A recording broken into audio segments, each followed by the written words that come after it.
Hello बच्चों, welcome to Vedantic YouTube channel. बच्चों, जैसे कि मैंने आपको कहा था कि हमने शॉर्ट सीरीज निकाल दी है कंसेप्ट की। ठीक है, बेसिकली हम एक कंसेप्ट को बिल्कुल अच्छे से पढ़ाएंगे, बेसिक से लेके एकदम एडवांस लेवल तक। ठीक है बच्चों, तो आज का जो हमारा टॉपिक रहेगा वो कंसेप्ट रहेगा, वो क्या है? Simple harmonic motion, SHM. या एसएचएम होता क्या है? ठीक है, तो सिंपल हार्मोनिक मोशन पढ़ने से पहले आपको दो मोशन पढ़ने पर पढ़ेंगे। ठीक है, पहला क्या है? पीरियोडिक मोशन क्या होता है, दूसरा क्या है? ऑसिलेटरी मोशन क्या होता है। ठीक है, वो आप ऊपर हेडलाइन से टाइटल से देखे गए होंगे, बेसिक टू एडवांस लेवल। ठीक है, बिल्कुल जीरो से हीरो लेवल तक आपको इसमें हम पढ़ाएंगे। ठीक है, तो बच्चों इसको स्टार्ट करते हैं। ओवरव्यू देख लो, आज हमें पढ़ना क्या क्या है। सबसे पहले हम बात करेंगे पीरियोडिक मोशन की। पीरियोडिक मोशन होता क्या है? ठीक है, नेक्स्ट हम टॉपिक में करते हैं ऑसिलेटरी मोशन। ठीक है, ऑसिलेटरी मोशन और पीरियोडिक मोशन दोनों मोशन क्या है, इन दोनों में डिफरेंस क्या है, इन दोनों के नाम क्यों चेंज कर दिए? कुछ ना कुछ डिफरेंस होगा, तभी हमने अलग अलग इसको क्लासिफाई किया है। उसके बाद हम पढ़ेंगे सिंपल हार्मोनिक मोशन कि सिंपल हार्मोनिक मोशन क्या है। नेक्स्ट, अब कोई चीज मोशन होती ना, कभी कोई आपने लीनियर मोशन पढ़ा, आपने सर्कुलर पढ़ा, आपने रोटेशनल पढ़ा। ठीक है, आपने उसकी कुछ ना कुछ इक्वेशन पढ़ी। ठीक है, लीनियर पे आपको वेलोसिटी चाहिए थी, हमने दी न्यूटन्स के लॉ से। एक्सेलरेशन दिया बिल्कुल, फोर्स दिया बिल्कुल। ठीक है, वैसे ही सिंपल हार्मोनिक मोशन पर इसकी इक्वेशन तो होगी, इसके पास एक्सेलरेशन होगा, डिस्प्लेसमेंट होगा, वेलोसिटी होगा। वो कैसे निकाले, कैसे चीजों को रिलेट करें?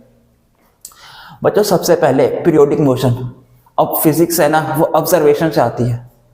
अगर आपने सराउंडिंग्स में चीजों को ऑब्जर्व करोगे तो आपको बेहतर तरीके से फिजिक्स आएगी और समझ में आएगी। ठीक है, आपने एक क्लॉक देखी होती है, बहुत पुराने टाइम समय पर यह क्लॉक आती थी। ठीक है, उस पर एक पेंडुलम हिलता रहता था, इस तरीके से ऑसिलेट करता था, या ठीक है इधर इधर। तो जैसे एनिमेशन देखो आप, बच्चों क्या कर रहा है ये? एक इसका एक टाइम इंटरवल है, उस टाइम के बाद ये अपने मोशन को क्या करता है? रिपीट करता है। इसे कहते हैं पीरियोडिक मोशन। पीरियोडिक मोशन एक ऐसा मोशन जो फिक्स टाइम इंटरवल के बाद क्या करेगा? अपने मोशन को रिपीट करेगा। मतलब सर, मतलब समझ नहीं आया तो मतलब मैं समझा देता हूं। ठीक है, सबसे पहले पीरियोडिक मोशन एक ऐसा मोशन होता है जो अपने मोशन को रिपीट करता है after a fix interval of time. After a fix interval of time का मतलब क्या है? उसका टाइम पीरियड, कि एक चक्कर, ये सर पेंडुलम देखो, एक चक्कर काटने पर कितना टाइम ले रहा है। अब एक चक्कर काटा, फिर वापस काटेगा, तो ये रिपीट कर रहा है अपने मोशन को। ठीक है, तो क्या लिखोगे? Motion which repeat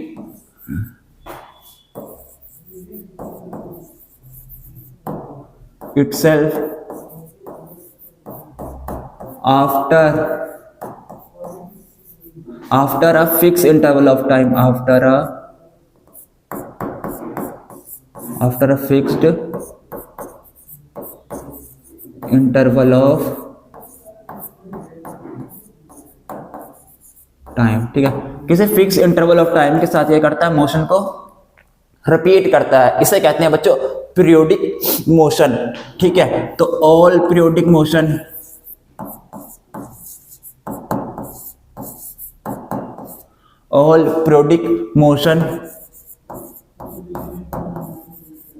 may or may not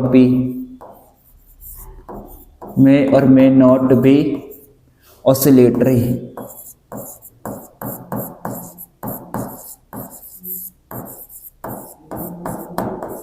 ठीक है बच्चों, अब जितने भी आपके पास पीरियोडिक मोशन होते हैं वो ऑसिलेटरी हो भी सकते हैं और नहीं भी हो सकते हैं। अब ये ऑसिलेटरी मोशन क्या है?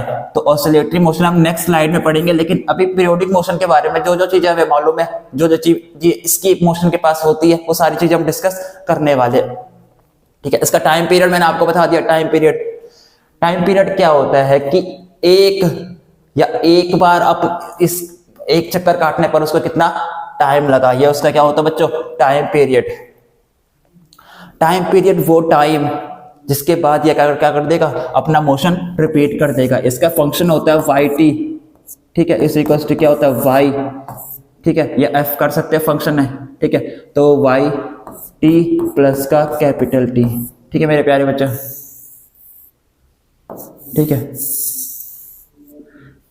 इसको याद रखो या ना रखो कोई मतलब नहीं, बस चीज में एक चीज याद होनी चाहिए कि किसी फिक्स इंटरवल ऑफ टाइम के बाद कोई मोशन अगर रिपीट कर रहा है, ठीक है, अपने मोशन को रिपीट कर रहा है, तो वो क्या है, पीरियोडिक मोशन है। ठीक है बच्चों, अब देखो नेक्स्ट ऑसिलेटरी मोशन। ये ऑसिलेटरी मोशन क्या होता है, ठीक है,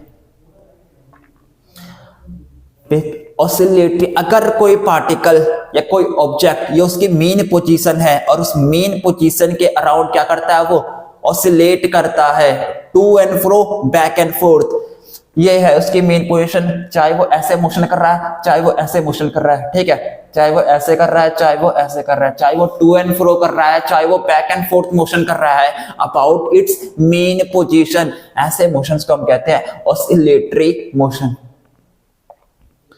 क्या कहते हैं मेरे प्यारे बच्चों, ऑसिलेटरी मोशन। ठीक है, देखो इस जरा को, इस चीज को देखो एक बार वापस, चलो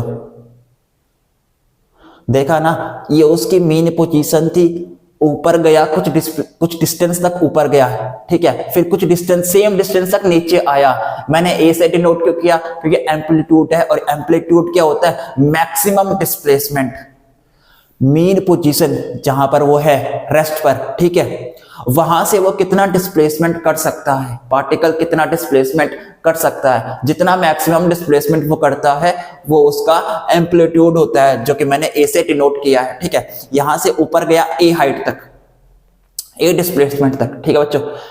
अब जितना ऊपर गया है उतना ही क्या आता है, नीचे आता है, तो ये क्या हो गया, माइनस ए, ऊपर वाला पॉजिटिव वाई एक्सिस, नीचे वाला नेगेटिव वाई एक्सिस। ठीक है भाई, अब इसके बारे में चलो कुछ चीजें हैं वो आप लिखोगे, ठीक है, नोट्स बना लो। ठीक है, सबसे पहले क्या करता है, इस केस पर मोशन कैसे होता है, टू एंड फ्रो और बैक एंड फोर्थ। ठीक है, particle moves to and fro और बैक एंड फोर्थ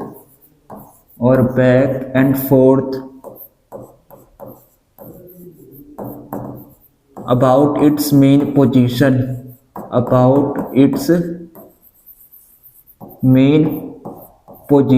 ठीक है।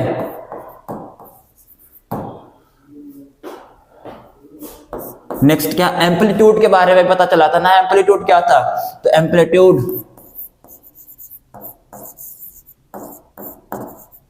Amplitude is the maximum displacement,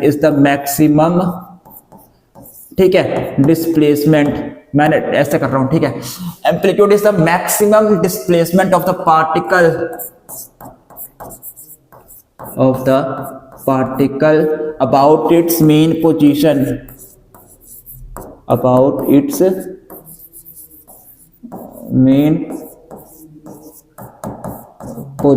ठीक है, कि मेन पोजीशन से पार्टिकल कितना डिस्प्लेसमेंट कर सकता है, मैक्सिमम डिस्प्लेसमेंट बोला है, कितना डिस्प्लेसमेंट नहीं, पार्टिकल तो यहां भी जा सकता है, उसकी कैपेसिटी यहां पर है, उससे ज्यादा भी जा सकता है, मैक्सिमम डिस्प्लेसमेंट वो क्या होता है मेरे प्यारे बच्चों, एम्पलीट्यूड होता है। थर्ड पॉइंट इसका कि all oscillatory motion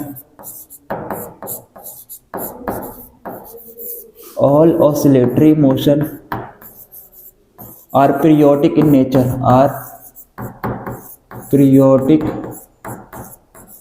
in nature, जितने भी आपके पास ऑसिलेटरी मोशन होते हैं सारे पीरियोडिक होते हैं। पीरियोडिक क्यों होते हैं, अब आप देखोगे जो स्प्रिंग लगाया ये ऊपर गया नीचे आया, ये मोशन करता रहेगा, एक टाइम इंटरवल है, एक टाइम इंटरवल के बाद क्या करेगा, अपना मोशन रिपीट करेगा। और बच्चे को अब मालूम हो गया है कि एक फिक्स टाइम इंटरवल के बाद कोई पार्टिकल अगर अपना मोशन रिपीट कर रहा है तो वो कैसा है, पीरियोडिक मोशन है। बिल्कुल सही। तो ये चीजें थी, इसके बारे में आपको समझ में आ गया, ऑसिलेटरी मोशन एकदम समझ में आ गया। चलो फिर अगला है एसएचएम क्या होता है मेरे प्यारे बच्चों, सिंपल हार्मोनिक मोशन एक ऐसा ऑसिलेटरी मोशन है, ठीक है। अब ऑसिलेटरी मोशन है ये, अब ऑसिलेटरी या तो पीरियोडिक भी होगा नेचर में, तो कोई पार्टिकल जिसके पास ऑसिलेटरी मोशन भी है, पीरियोडिक भी है, दोनों है, तो उसको हम कंसीडर करते हैं सिंपल हार्मोनिक मोशन पर। सिंपल हार्मोनिक मोशन की एक बहुत ही खासियत बात होती है, जब कभी भी आप एक्सटर्नल फोर्स लगाते हो पार्टिकल पर, आपने एक्सटर्नल फोर्स लगाया, उसको खींचा, अब देखो यहाँ पर एक मास है, मास ब्लॉक है, ठीक है, ये स्प्रिंग है, ये मास है, इस मास को मैंने खींचा, एक्सटर्नल फोर्स यहाँ तक खींचा, इसने कुछ ना कुछ डिस्प्लेसमेंट किया बिल्कुल। अब यहाँ पर मैंने फोर्स देना बंद कर दिया, यहाँ पर मैंने फोर्स छोड़ दिया, एक्सटर्नल फोर्स, तो ये क्या हो गया, ये मास वापस इस तरफ आ जाता है। अरे आ जाता है, नहीं आ जाता, आ जाता है, तो वापस कैसे आया? अरे फोर्स तो मैंने बंद कर दिया ना देना यार, तो ये वापस कैसे आया? किसी ने इसको खींचा होगा अपनी तरफ। बिल्कुल सही, बिल्कुल सही। जो ये खींचने वाला फोर्स होता है ना, इसे कहते हैं मेरे प्यारे बच्चों रिस्टोरिंग फोर्स। तो जब कभी भी आप सिंपल हार्मोनिक मोशन पढ़ोगे, restoring force comes into play, restoring force comes into play, ठीक है। अब चीजें समझ में आने लगी, जब कभी भी आप चीजों को रोटेट करोगे टॉर्क लगता है, जब कभी भी आप सिंपल हार्मोनिक मोशन में फोर्स देना बंद करोगे तो कौन आएगा comes into play? Restoring force आ जाता है, ठीक है। अब जरा इस एनिमेशन को देखो, जरा इस एनिमेशन को देखो, कुछ समझ में आया? विजुअलाइज कर पाए चीजों को? ये ऊपर गया, ये नीचे आया, वापस देखो एक बार अच्छे से देखो, बिल्कुल क्लियरली समझ आएगा हर चीजें। ये ऊपर गया, ठीक है, अब ये वापस आ रहा है मेन पोजीशन, वापस आ रहा है मेन पोजीशन, ये उनकी वापस आया मेन पोजीशन से नीचे निकला, ये ऊपर गया, ये नीचे गया, ठीक है। ये बीच वाली क्या है? Main position. ये ऊपर वाला क्या? पॉजिटिव ए एम्पलीट्यूड, नीचे वाला क्या? नेगेटिव ए एम्पलीट्यूड, ठीक है। अब चलो इसकी इक्वेशन करते हैं, अब इसके बारे में जरा सीखते हैं, इस एसएचएम है क्या, ठीक है। तो restoring force, restoring force is introduced, a restoring force is introduced in SHM, in SHM, ठीक है। एक रिस्टोरिंग फोर्स क्या होता है? इंट्रोड्यूस होता है SHM का। अब जो ये रिस्टोरिंग फोर्स है और डायरेक्टली प्रोपोर्शनल होता है किस पर? डिस्प्लेसमेंट पर, कि कितना उसने डिस्प्लेसमेंट किया। तो ये रिस्टोरिंग फोर्स है, फोर्स डायरेक्टली प्रोपोर्शनल होता है किस पर? डिस्प्लेसमेंट पर, ठीक है। इसे कहो रिस्टोरिंग फोर्स कह सकते हो, इसका आप रिस्टोरिंग डाल दो, ठीक है। रिस्टोरिंग फोर्स डायरेक्टली, और इसकी इक्वेशन क्या होती है? F डायरेक्टली प्रोपोर्शनल टू, किसके डायरेक्टली प्रोपोर्शनल मेरे प्यारे बच्चों? डिस्प्लेसमेंट का डिस्प्लेसमेंट क्या? x, ठीक है। अब ध्यान पे रहो चीजें, ये चीजें थी यहां पर। अब जो डिस्प्लेसमेंट होता है, डिस्प्लेसमेंट इस तरफ, रिस्टोरिंग फोर्स लगा इस तरफ, दोनों क्या है? अपोजिट डायरेक्शन पर, इसलिए हम यहां पर माइनस का साइन डाल देते हैं यार। माइनस क्या शो करता है? डायरेक्शन को। अब ये रिस्टोरिंग फोर्स की डायरेक्शन किस तरफ होती है? मेन पोजीशन की तरफ होती है, मेन पोजीशन की तरफ होती है। जरा इसको देखो, इस चीज को देखो, तब आपको समझ आएगा। ये इसकी क्या है? मेन पोजीशन, मेन पोजीशन, ठीक है। मैंने इसको डिस्प्लेस किया यहां तक, ये एक्सट्रीम पोजीशन है इसकी, एक्सट्रीम पोजीशन, ठीक है मेरे प्यारे बच्चों। ये इसकी एक्सट्रीम पोजीशन है, मैंने यहां तक इसको खींचा, स्ट्रिंग लंबी हुई, कुछ ना कुछ डिस्प्लेसमेंट किया, बिल्कुल किया, ये किया, ठीक है। अब यहां से मैंने फोर्स छोड़ा तो ये वापस क्या आएगा? मेन पोजीशन की तरफ आएगा। मेन पोजीशन की तरफ कोई इस पर फोर्स लगाएगा, ठीक है। जो ये रिस्टोरिंग फोर्स लगता है वो ऐसा लगता है towards the main position, towards the main position. तो इस रिस्टोरिंग फोर्स की जो डायरेक्शन होती है क्या होती है? Towards the main position, towards the main position. यह है आपका सिंपल हार्मोनिक मोशन। अगर आपको सिस्टम का, अगर आपके पास एक सिस्टम दे रखा है, उस सिस्टम को पूछा है कि वो सिंपल हार्मोनिक मोशन में है या नहीं है, तो क्या चेक करना? कुछ नहीं चेक करना, चेक करना है कि जो फोर्स लग रहा है, रिस्टोरिंग फोर्स लग रहा है, वो क्या डायरेक्टली प्रोपोर्शनल है x से, क्या डायरेक्टली प्रोपोर्शनल है डिस्प्लेसमेंट के? है, बिल्कुल है। अगर है तो ये सिस्टम क्या है, एसएचएम में। बस प्रोपोर्शनैलिटी को हटाओ, कांस्टेंट लगाओ। प्रोपोर्शनैलिटी हटाया, कांस्टेंट लगाया, ठीक है, तो एफ इज इक्वल टू क्या आता है, माइनस के के एक्स। यही आपका रिस्टोरिंग फोर्स होता है। और के क्या है यहाँ पर, स्प्रिंग का कांस्टेंट। स्प्रिंग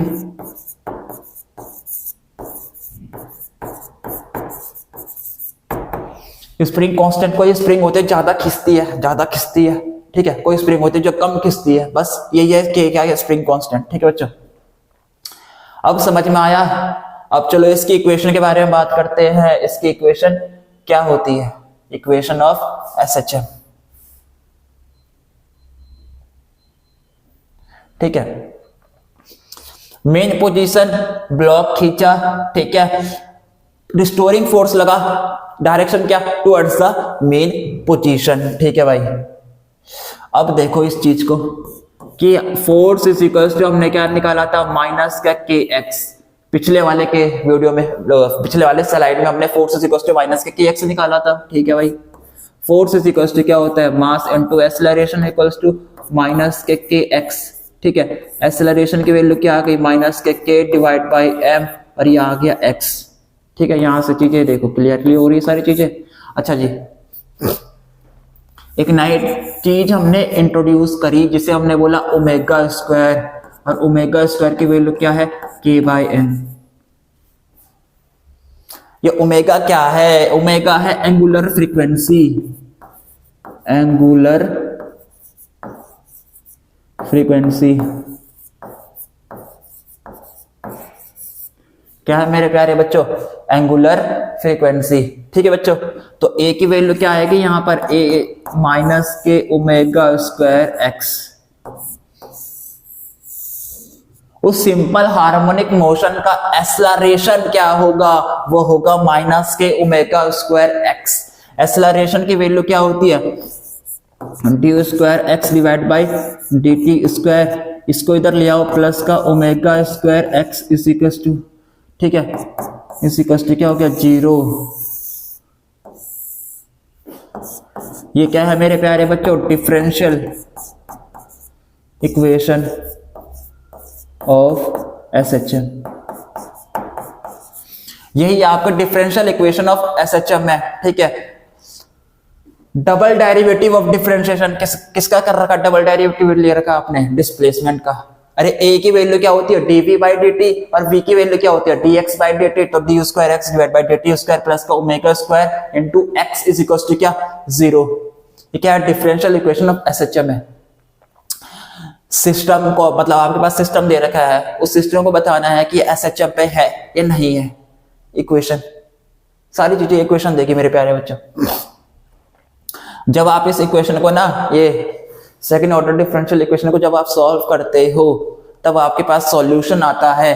ठीक है, ये एक्स है डिस्प्लेसमेंट का, तो सॉल्यूशन क्या आता है, इसका सॉल्यूशन क्या होता है, इसका सॉल्यूशन जो आपके पास आता है वो क्या आता है कि x t is equal to a cos omega t plus का phi, a cos omega t plus का फाइव। ठीक है, यही आपकी डिस्प्लेसमेंट का है।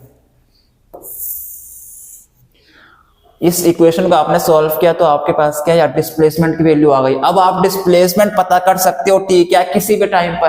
अरे 10 सेकंड में पूछ रहा हूं, बता दोगे, बिल्कुल बता देंगे। एम्पलीट्यूड ए क्या है यहाँ पर, एम्पलीट्यूड टर्म्स नोट करो, ए क्या है यहाँ पर, एम्पलीट्यूड। ठीक है बच्चों, ये क्या है, एम्पलीट्यूड। और बोलो फाई क्या है सर, फाई क्या है, फेस। अब ये फेस क्या होता है, फेस आपके जो पार्टिकल जो एसएचएम कर रहा है उसकी पोजीशन बताएगा, रेफरेंस से कितना आगे जा चुका है, ओमेगा टी प्लस फाइव। ये फेस है। फेस क्या बताता है, पोजीशन बताता है पार्टिकल की। ठीक है, जो एसएचएम कर रहा है उसकी। कॉस, कॉस तो ट्रिग्नोमेट्रिक फंक्शन, चाहे आप यहाँ पर कॉस लिखो चाहे आप साइन लिखो, कोई फर्क नहीं पड़ेगा। फर्क क्या पड़ेगा कि आपने पोजीशन कौन सी ली है। अगर आप मैक्सिमम डिस्प्लेसमेंट वाली पोजीशन से कर रहे हो, मैक्सिमम वाले से आप लिखना चाह रहे हो तो आप कॉस लगाओगे, मीन से लिखना चाह रहे हो तो साइन लगाओगे। ठीक है, अब वेलोसिटी कैसे आएगी? अरे बच्चे बच्चे को मालूम है, इसका डिफरेंशिएशन करेंगे टाइम की रिस्पेक्ट पर तो आपको वेलोसिटी दे देगा। वेलोसिटी कैसे आ जाएगी यार? dx डिवाइड बाई dt नहीं आएगी, बस इसका डिफरेंशिएशन नहीं आता। एक कांस्टेंट cos, ये पूरा क्या मान लो? थीटा यार, cos थीटा पूरा मान लो, टाइम के रिस्पेक्ट में करना है। फिर उसके बाद क्या करोगे? अंदर वाले को भी डिफरेंशिएट कर दोगे बस।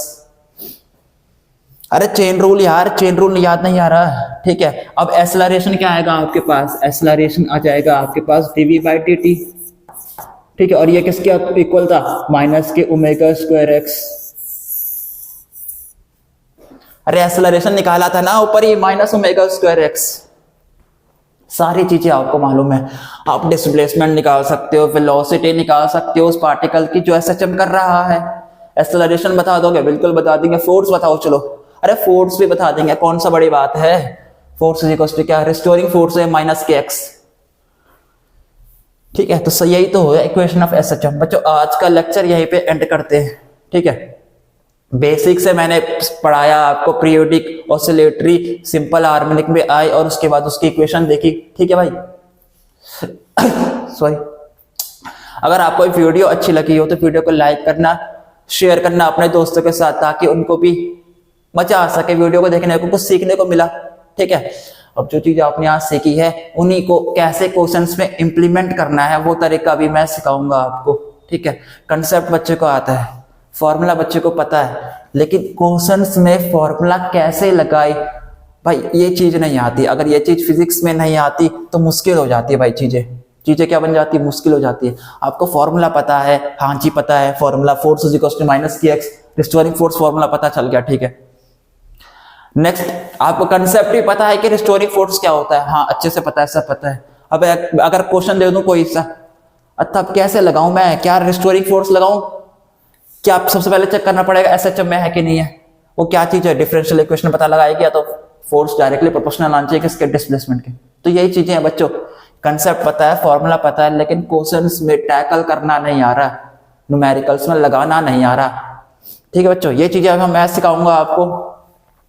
अगर आप चैनल पर पहली बार विजिट कर रहे हो तो चैनल को सब्सक्राइब करना, क्योंकि ये सारी चीजें मैं इसी चैनल पर सिखाने वाला हूं, ठीक है। इसलिए मेरे से जुड़े रहना चाह रहे हो तो इस चैनल को सब्सक्राइब करो, ठीक है।